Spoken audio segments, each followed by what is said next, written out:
तो आपको बता दूं कि वैश्विक कूटनीति के पटल पर भारत, चीन और रूस का एक साथ आना वैश्विक शक्ति संतुलन को एक नया मोड़ दे रहा है। दरअसल एससीओ और आगामी ब्रिक्स शिखर सम्मेलनों में भारत, चीन और रूस की रणनीतिक निकटता अमेरिका की टैरिफ नीतियों और पश्चिमी प्रतिबंधों के असर को बेअसर करने की क्षमता रखती है, ऐसा माना जाता है।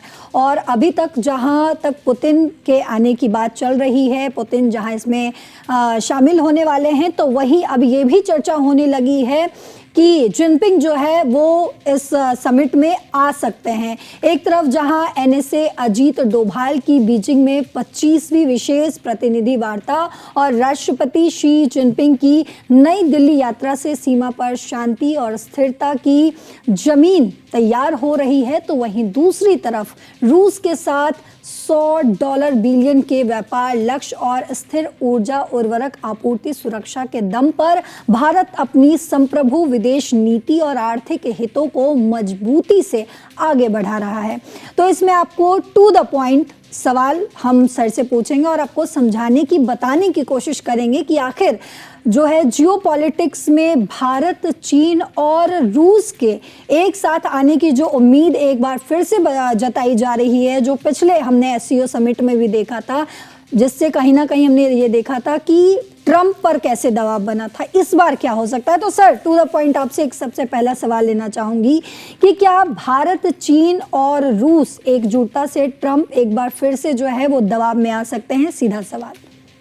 नहीं, निश्चित रूप से देखिए, पिछली बार जो एससीओ की बैठक में जो हुआ था कि तीनों एक साथ दिखे थे और तीनों की जो सेल्फी थी एक साथ में, उसमें पूरे दुनिया में हड़कंप मचा था, खासतौर पे अमेरिका में, क्योंकि उस वक्त जो है वो बिल्कुल रैम्पेज कर रहे थे, पूरी दुनिया को रौंद रहे थे अपने बयानों से और टैरिफ से डोनाल्ड ट्रंप। लेकिन जैसे ही वो हुआ, अमेरिका में हड़कंप मच गया कि ये तो एक नई शक्ति के रूप में तीनों सामने आ रहे हैं, पुतिन, जिनपिंग और मोदी।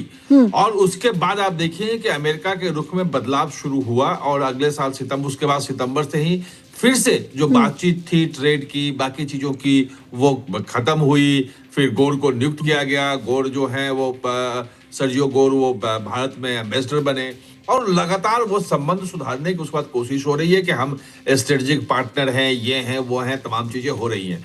तो एक बहुत बड़ा संदेश होता है, बहुत बड़ा संदेश होता है तीनों जब मिलते हैं तो।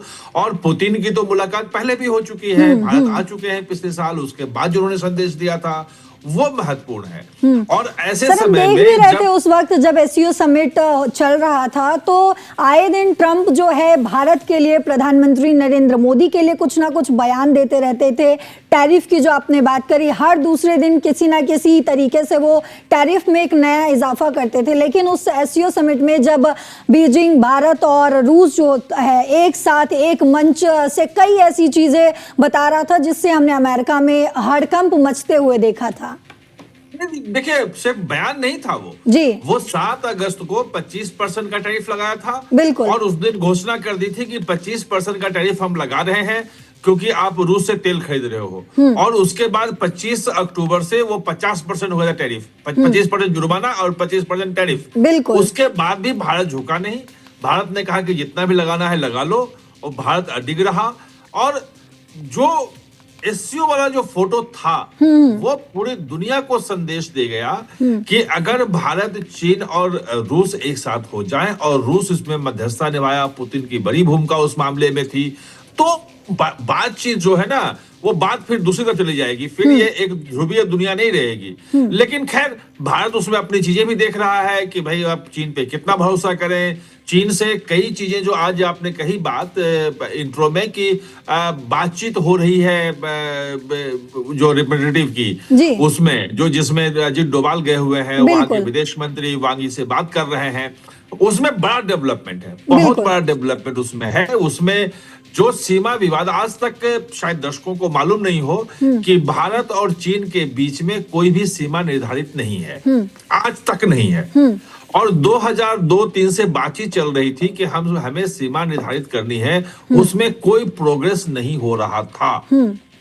अब जो प्रोग्रेस ये हुआ है, जो सब आया है। आज की बातचीत जो हुई है वो तो कुछ दिन बाद सर इस पर तो हम चर्चा करेंगे ही, लेकिन अभी जो हमारा टू द पॉइंट सवाल यही है सर कि जो पिछली बार जो एससीओ समिट हुआ था और हमने देखा भी, हमने वो महसूस भी किया, बयानों से वो सामने झलक रहा था ट्रंप के कि वो कितने दबाव में आ गए हैं। इस बार जो एससीओ समिट होने जा रहा है, क्या लगता है सर, क्या इस एससीओ मंच से जो है ट्रंप के दबाव के खिलाफ वैश्विक गुटबंधन जो है वो बनेगा सर?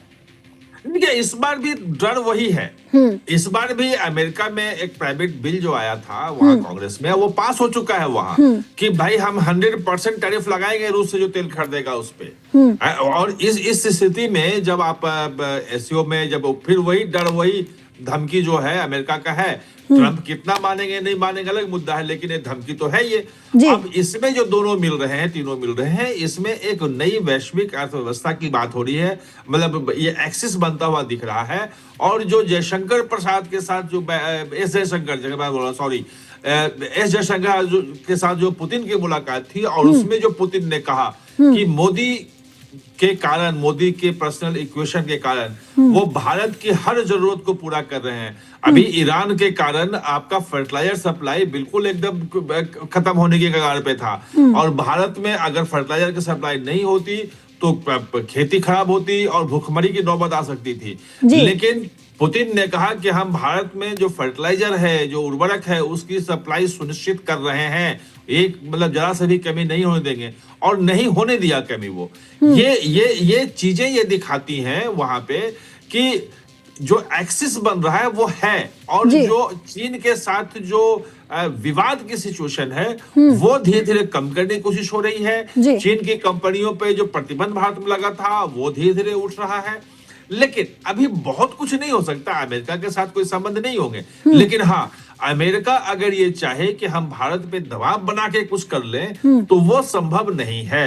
अमेरिका को अब भारत की शर्तों पे भारत के साथ बराबरी के स्तर पर आगे बातचीत करनी होगी, और बराबरी के स्तर पर लेन देन करनी होगी, जो अमेरिका ने शुरू कर दिया है।